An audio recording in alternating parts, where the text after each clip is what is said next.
입니다. 우리가 하나님께서 주신 것을 기억할 수 있는 우리 축복의 성도가 되어지기를 주의 이름으로 축원합니다. 보통 우리나라에서는 그렇게 말을 합니다. 3.1운동, 만세운동, 이것은 우리나라의 것이다 라고 얘기하는데 틀린 것 아닙니다.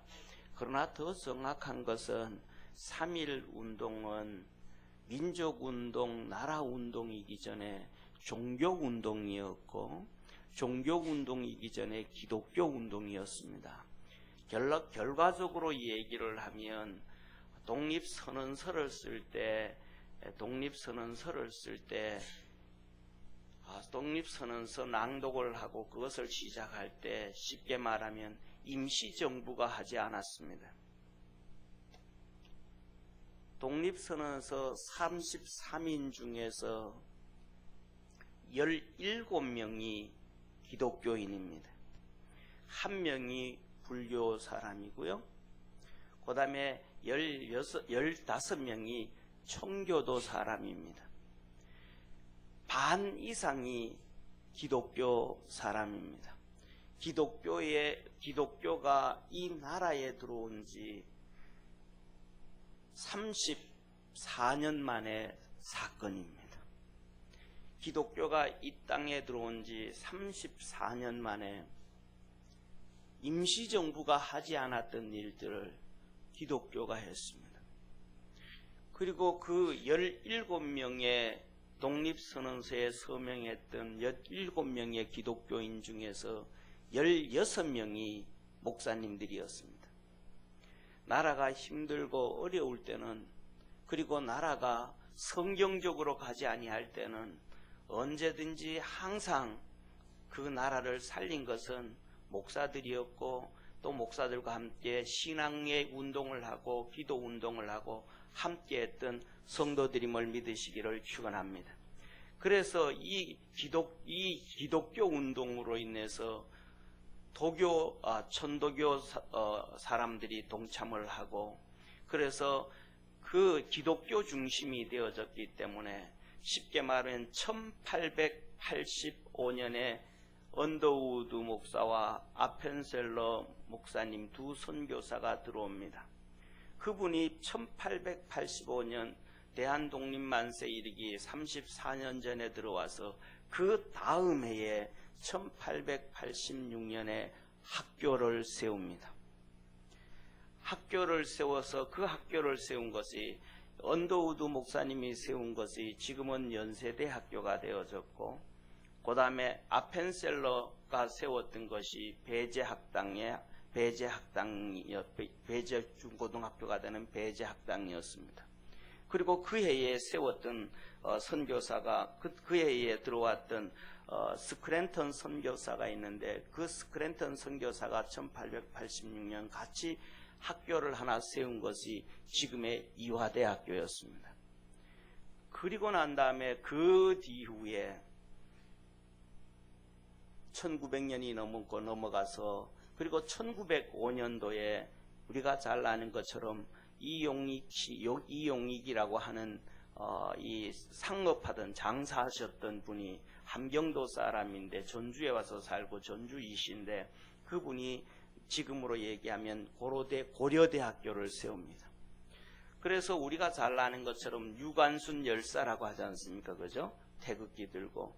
이 유관순 열사가 이화대학교 재학 중이었고, 이 만세운동은 이들이 세운, 선교사들이 세운 학교 학생들로부터 시작해서 태극기를 그리기 시작하고 만들기 시작하고 움직이기 시작해서 3.1운동이 시작되어졌습니다.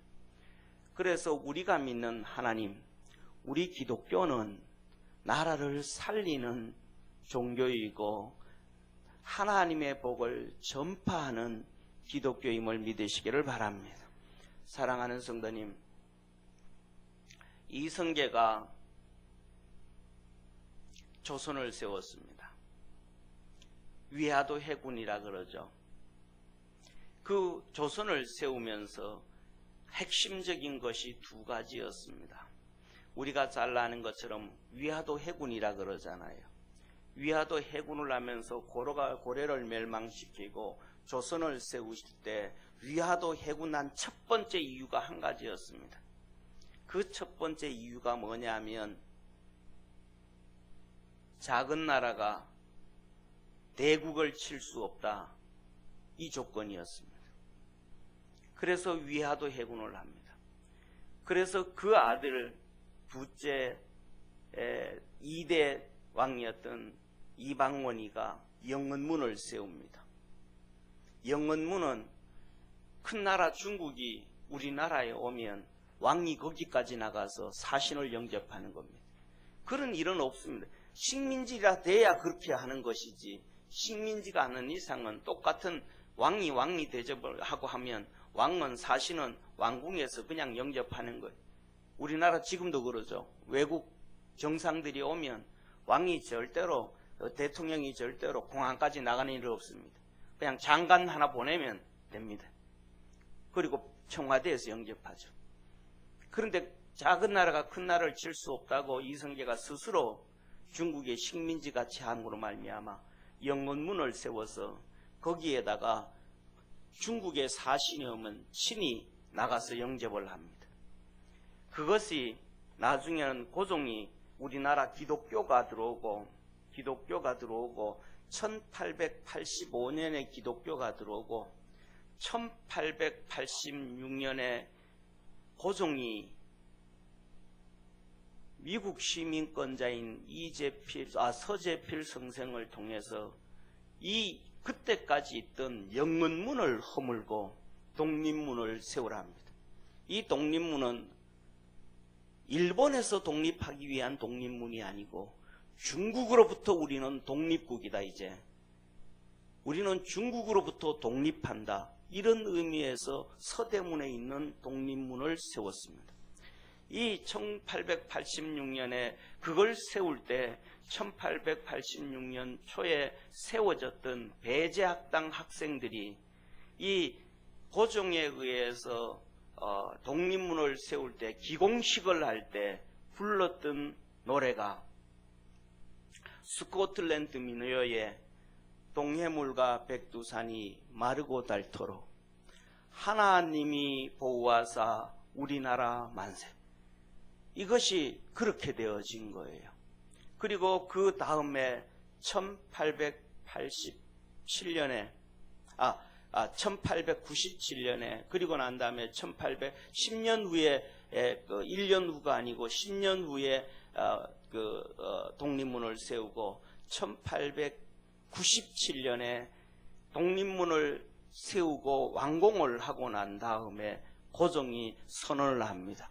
우리나라는 독립국이고 중국과 대등한 제국이다 선언을 합니다.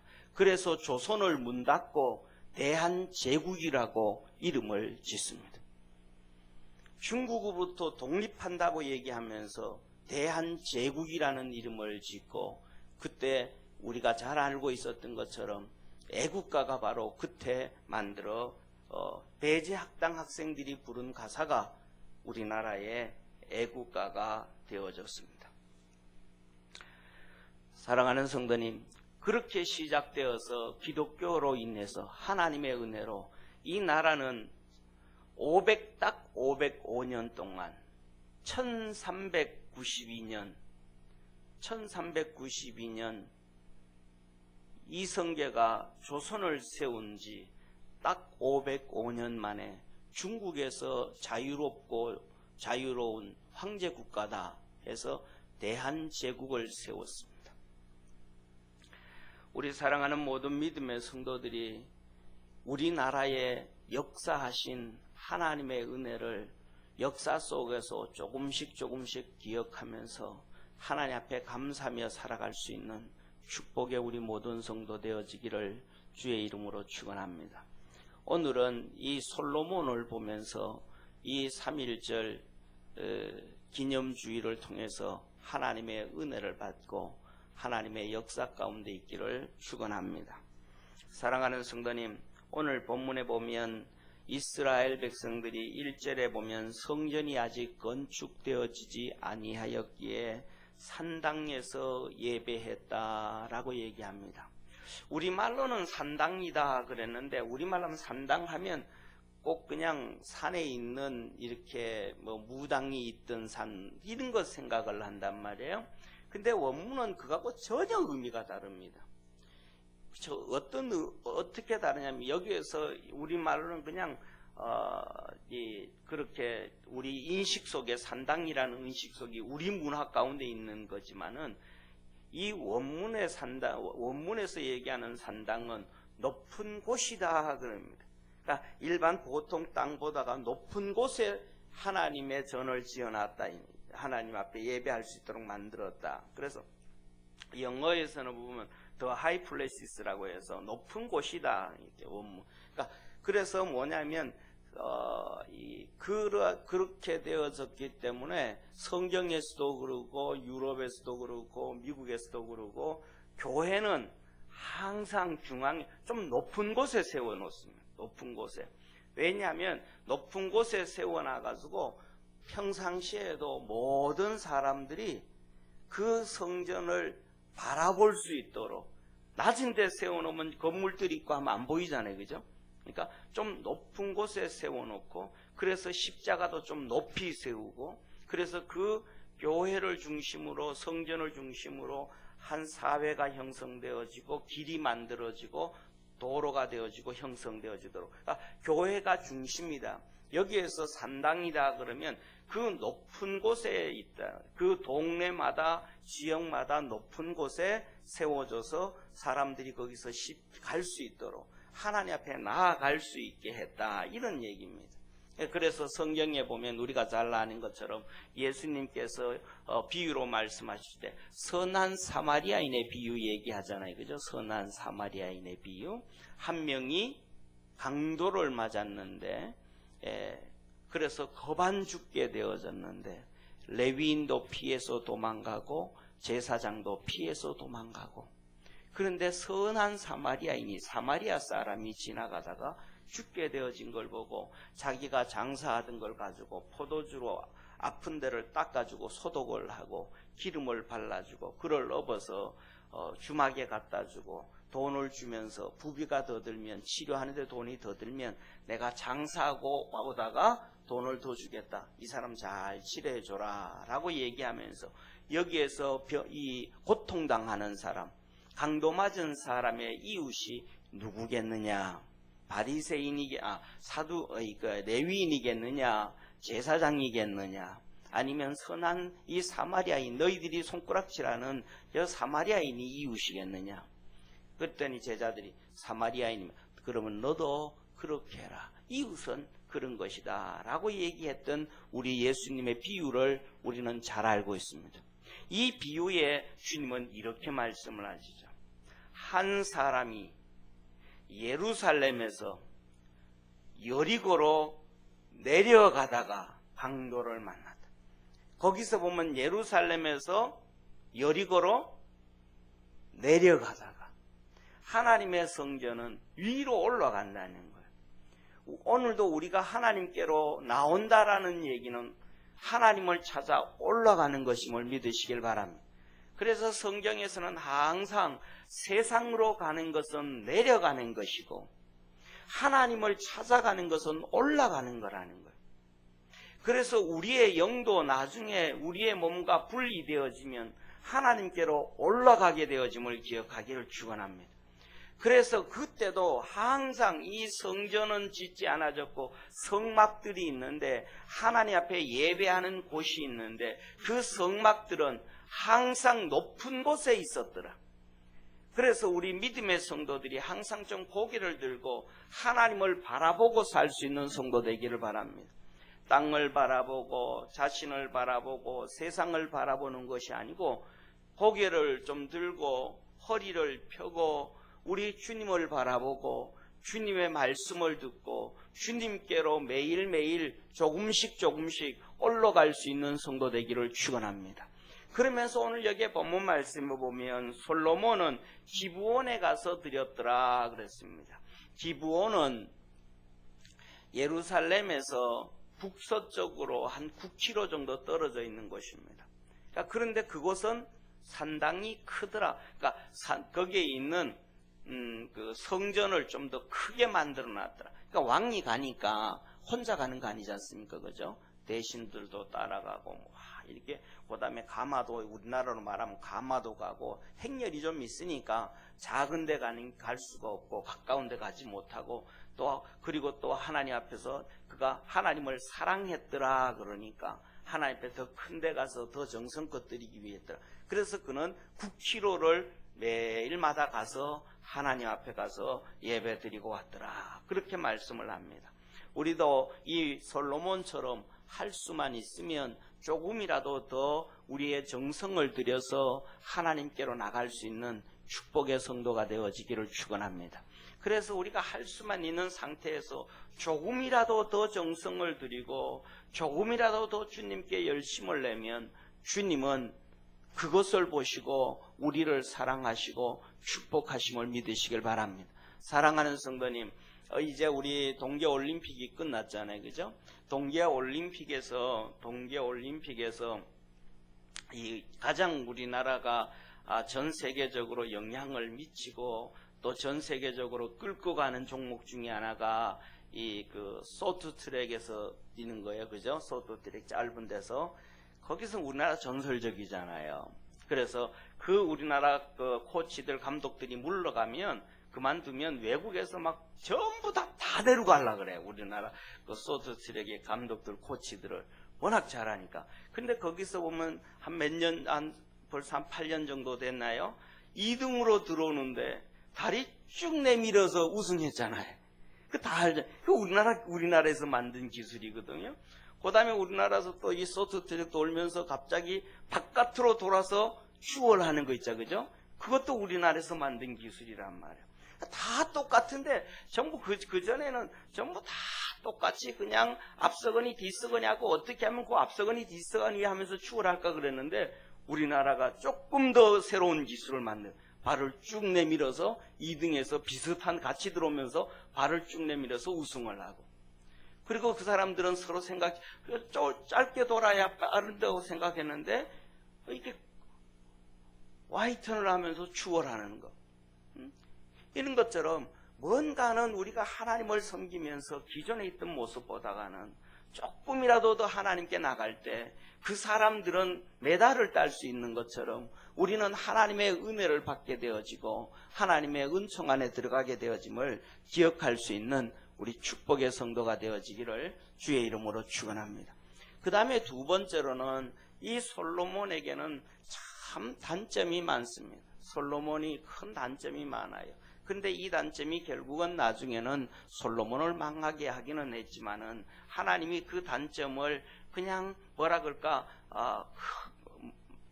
많이 하지 않았어요. 오늘도 여기 보면 뭐냐 하면 솔로몬이 큰 나라 애국, 그죠? 큰 나라 애국 실수한 거거든요. 큰 나라 애국과 손을 잡아요. 바로와 손을 잡아서 그 딸을 아내로 취해서 이 다윗성에 두고 그 다음에 그렇게 생활했다라고 얘기해요. 결국 이 출발이 잘못되어져서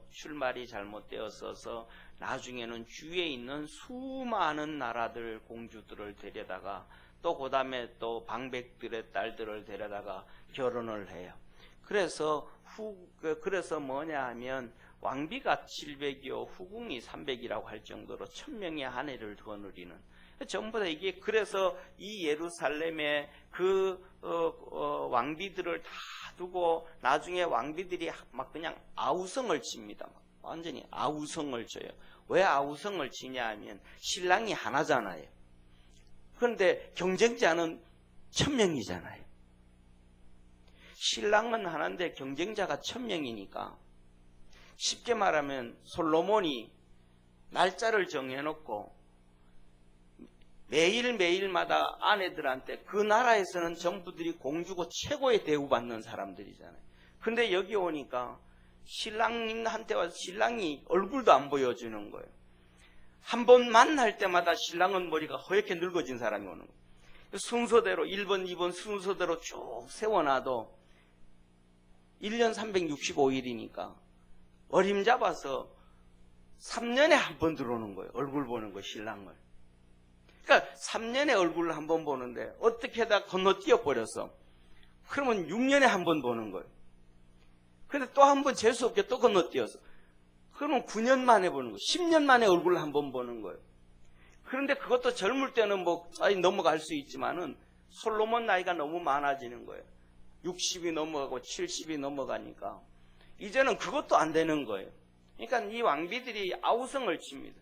쉽게 말하면 성경에 보면 표현이 그런 표현입니다. 우리가 외로워 못 살겠다. 내가 외로워 못 살겠다. 그래가지고 그들이 소리치는 게 뭐냐 하면 우리 신들을 우리가 우리 고향에서 섬기던 신들을 섬길 수 있도록 해줘라. 그래서 자기들이 고향에서 섬기던 신들을 다 만들기 시작합니다. 그래서 그거 신을 섬기면서 공주들이 왕비들이 생활을 하게 됩니다. 결국 이것이 이스라엘의 패망길로 가게 했지만은 오늘 여기에 보면 이 솔로몬에게 엄청 큰 단점이 있었습니다. 이것이 벌써 이때부터 왕이 시작되어지면서 명성을 얻기 전부터 시작이 되어졌습니다. 오늘 이 본문 말씀을 보면서 우리 사랑하는 모든 믿음의 성도들이 내 단점을 그것을 하나씩 이렇게 정리하고 믿음으로 승화시킬 수 있는 축복의 성도가 되어지기를 주의 이름으로 축원합니다. 그리고 우리가 모두에게 다 그런 단점이 있는데 그 단점을 볼 때 우리 스스로는 자기에게 있는 단점은 정리를 해야 되고 상대방에 있는 단점을 볼 때는 기도해 줄 수 있는 성도 되어지기를 축원합니다. 저는 이 성경을 보면서 솔로몬에게 엄청난 그런 단점이 있는데 솔로몬에게 그런 조언을 하고 솔로몬의 그런 바른 길을 가도록 기도해 주는 대신들이 있었다라는 것은 못 들었어요. 없어요. 우리가 그리스도 안에서 그렇게 믿음으로 할 수 있는 축복의 성도가 되어지기를 주의 이름으로 축원합니다. 중요한 것은 솔로몬이 하나님을 너무너무 사랑했다는 거예요. 그래서 정말로 솔로몬이 하나님을 사랑해서 좀 전에 말씀했던 것처럼 매일매일 9km씩 가서 기브온에 가서 하나님께 예배를 드리는데 그가 1000번의 예배를 드렸습니다.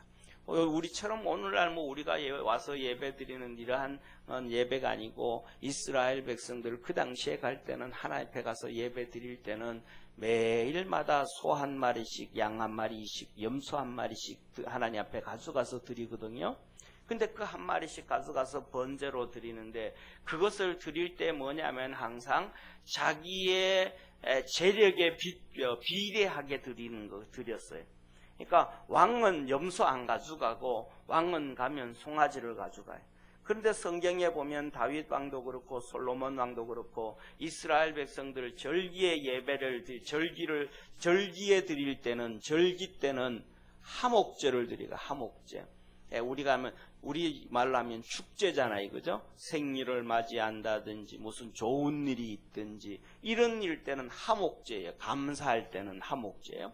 이 하목제를 드릴 때는 왕들이 그냥 이 소를 한 마리 내놓는 것이 아니고 몇백 마리 내놓습니다. 하목제니까. 그래서 그 하목제의 특징은 그 제사를 드리면서 번제는 이 제물을 하나님 앞에 화제 태워서 드리는 게 번제, 태워서 드리는 게. 근데 화목제는 태워서 드리지 아니하고 쉽게 말하면 각을 떼고 해가지고 제사를 드리고 큰 가마솥 있잖아요, 그죠? 여기다가 넣고 이제 삶아요. 삶아가지고 그래서 같이 온 백성들하고 같이 나눠 먹습니다. 그게 하목제입니다. 그러니까 축제예요, 축제. 우리나라로 말하면 잔치하고도 같은 거예요. 이게 하목제를. 그럴 때는 왕이 몇백 마리를 내놓습니다. 자기 재산을. 나라 재산을 내놓는 게 아니고 자기 재산을 내놓습니다. 그런데 번제로 드리러 갈 때는 그렇게 많이는 내놓는 것이 아니지만 한 마리씩 꼭 가져갑니다. 그러니까 1000번제를 드렸다고 하니까 매일매일마다 하나님 앞에 소 한 마리씩 가기 위해서 구별하고 준비하고 드리는 게 그 정성이 대단한 거죠. 그래서 그렇게 솔로몬이 하나님 앞에 제사를 드렸더니 하나님께서 1000번제를 드리고 그 다음에 그날은 기브원에서 잠을 잔 거예요. 하나님 앞에 예배를 드리고 거기에서 궁궐로 다윗성으로 다윗 궁궐로 들어오지 아니하고 거기서 잠을 잤어요. 잠을 잤는데 하나님이 현몽 중에 꿈속에 나타나서 말씀합니다. 왜 나타났는가? 다른 모든 어떤 사람보다가 하나님을 사랑해서 열심히 섬겼기 때문에. 그래서 나타나신 거예요. 그리고 하는 얘기가 뭐냐면 네가 나를 쉽게 말하면 그렇게 사랑하고 그렇게 섬기니까 나도 너에게 뭐 좀 해주기를 원한다. 내가 너에게 뭐 좀 해주려고 하는데 내가 너에게 뭐 해주면 되겠니? 라고 묻는 거예요. 뭐 해줬으면 좋겠냐? 그랬더니 솔로몬이 세 가지를 얘기합니다. 첫째로는 뭐를 얘기하냐면 감사를 얘기합니다. 저와 여러분들도 하나님 앞에서 감사할 수 있는 믿음의 성도 되어지기를 축원합니다. 감사를 얘기해요. 뭔 감사를 얘기하냐면 하나님, 내 아버지 다윗, 이 다윗이 하나님을 성실과 공의와 정직한 마음으로 섬겼습니다. 그래서 하나님 앞에서 내 아버지가 성실과 공의와 정직한 마음으로 하나님을 섬겨서 쉽게 말하면 엄청난 나라를 만들어서 축복을 하나님으로부터 복을 받아서 그것을 나에게 물려줬습니다. 그것이 감사합니다. 다시 말해서 다윗이 성실과 공의와 정직으로 하나님께 예배를 드리고 하나님을 섬기고 그래서 엄청나게 복을 받았는데 그 복이 다윗이 받은 그 복이 결국은 나를 위해서 하나님이 그렇게 해주셨습니다 하고 감사를 하는 거예요. 다윗이 그렇게 해서 복을 받았는데 그것이 솔로몬은 자기를 위한 것으로 생각을 하는 거예요. 저와 여러분은 오늘날 우리가 살아가는데 우리가 살아가는 데는 그냥 우리의 하루가 아니고 우리 살아가기 시작하기 전에 수많은 하나님의 보이지 아니하는 섭리와 역사가 있었음을 믿으시길 바랍니다.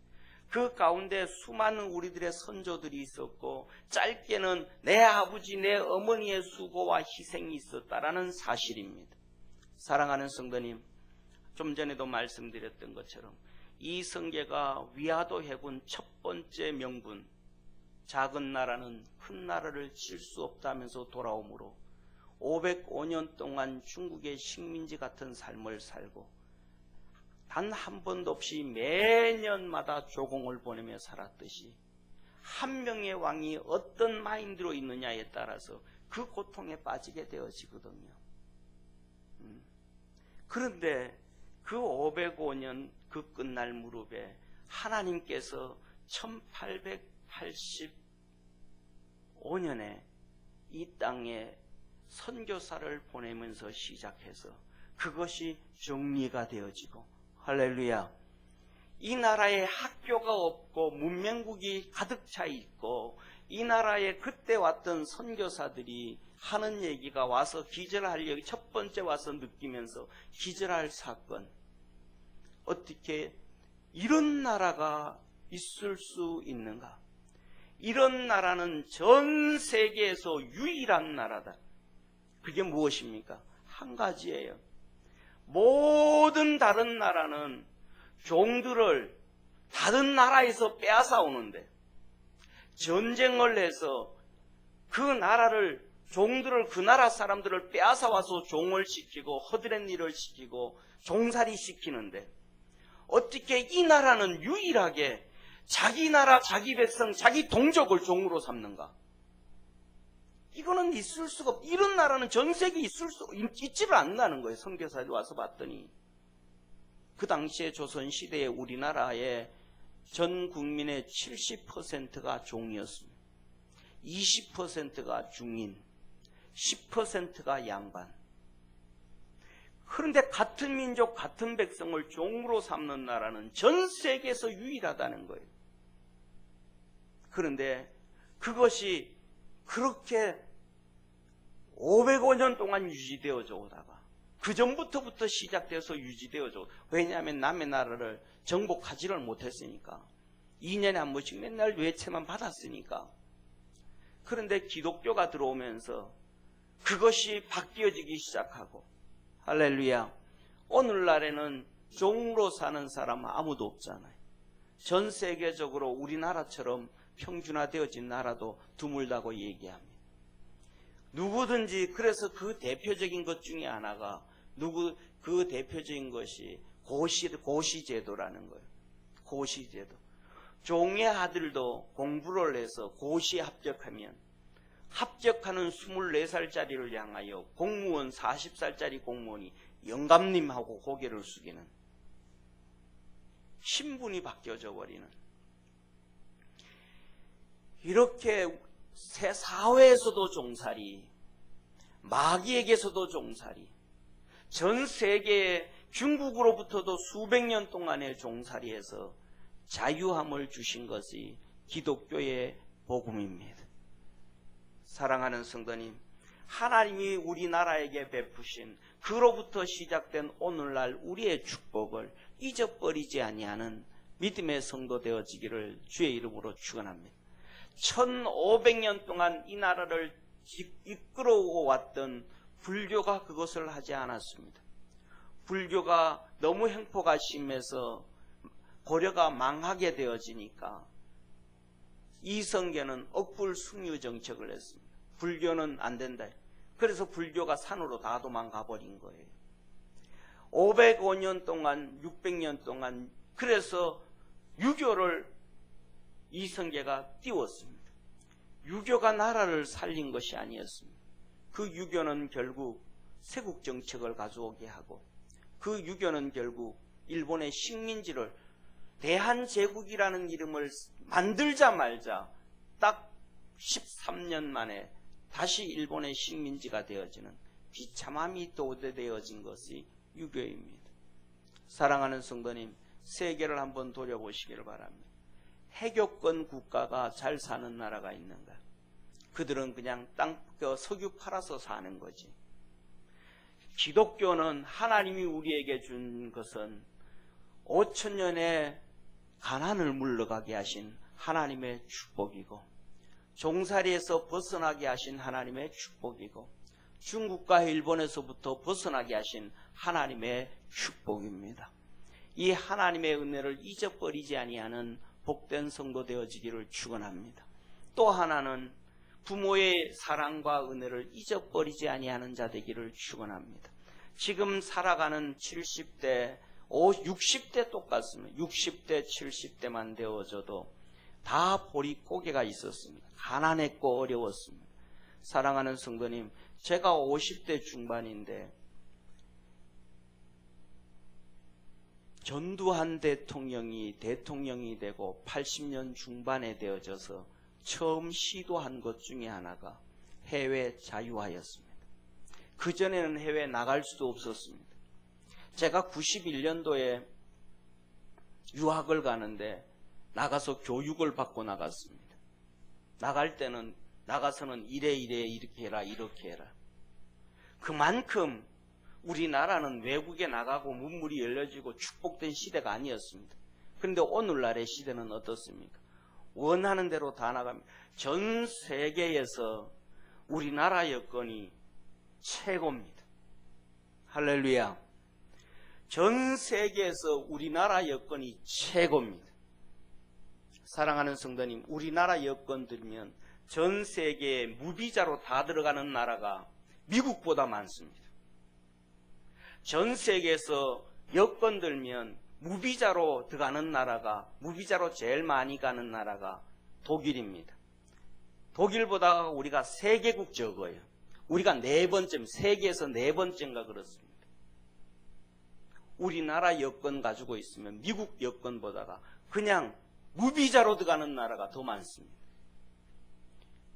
그건 누가 다 했나요? 하나님이 해주신 것이고 우리들의 어른들이 한 것입니다. 오늘날 젊은이들은 어른들이 땀 흘리고 수고한 것을 기억하고 어른들에 대해서 고마워하고 감사할 줄 알아야 됩니다. 그것이 100년, 200년 전의 사건이 아니고 불과 20, 30년 전에만 해도 그렇게 나가지도 못했습니다. 이것은 하나님이 우리에게 주신 축복이고 부모에게 준 축복인데 솔로몬이 그 축복을 기억하고 감사했더라. 감사를 잊어버린 백성은 하나님의 복을 받을 수가 없어요. 하나님 앞에 감사하며 사는 축복의 성도 되기를 축원합니다. 그리고 또 하나는 솔로몬은 하나님 앞에 감사를 하고 그 다음에는 하나님 나는 아이입니다. 솔로몬이 정말 대단한 사람이란 말이에요. 왕이 되어졌지만 왕이 될 수 없는 상황에서 왕이 되어진 거예요. 하나님의 은혜지만 인간적으로 보면 엄청난 사람입니다. 밧세바의 아들이었습니다. 후궁도 아니에요. 쉽게 말하면 후궁도 아니에요. 가늠하고 그 다음에 어쩔 수 없이 후궁으로 아내로 맞아들인 사람이 밧세바예요. 그런 상황에서 역사적 배경 그런 상황에서 죽었다 깨어나도 왕이 될 수 없는 상황이에요. 그런데 솔로몬이 왕이 되었습니다. 인간적으로 보면 대단한 사람이에요. 엄청난 사람이에요. 그런데 그 엄청난 사람이 하나님 앞에 말하기를 하나님 나는 아이입니다. 나는 아이입니다. 자기 이복형 그리고 자기 아니면 왕이 되어져야 될 그 사람 그리고 자기의 외삼촌 요압 40년 동안 다윗과 함께 통치하고 그 전부터 다윗이 쫓겨다닐 때부터 시작해서 함께했던 외삼촌 요압 장군 다윗 다음으로 실세예요. 그를 정리를 한 사람이 솔로몬입니다. 어마어마한 사람이죠. 그런데 그가 하나님 앞에서 하나님 나인 아이입니다. 그는 하나님 앞에서 한없이 겸손했습니다. 저와 여러분도 하나님 앞에서 겸손할 줄 아는 축복의 성도 되기를 바랍니다. 그래서 하나님은 말씀하시죠. 나는 겸손한 자에게 은혜를 베푸시고 교만한 자를 물리치느니라. 그리고 마지막에 말합니다. 하나님 내가 아이니까 나에게 지혜를 주옵소서. 나는 내 영화보다가는 하나님의 백성 이 백성들에게 바른 재판을 해서 선한 사람은 잘 살고 악한 사람은 심판을 제대로 하려고 합니다.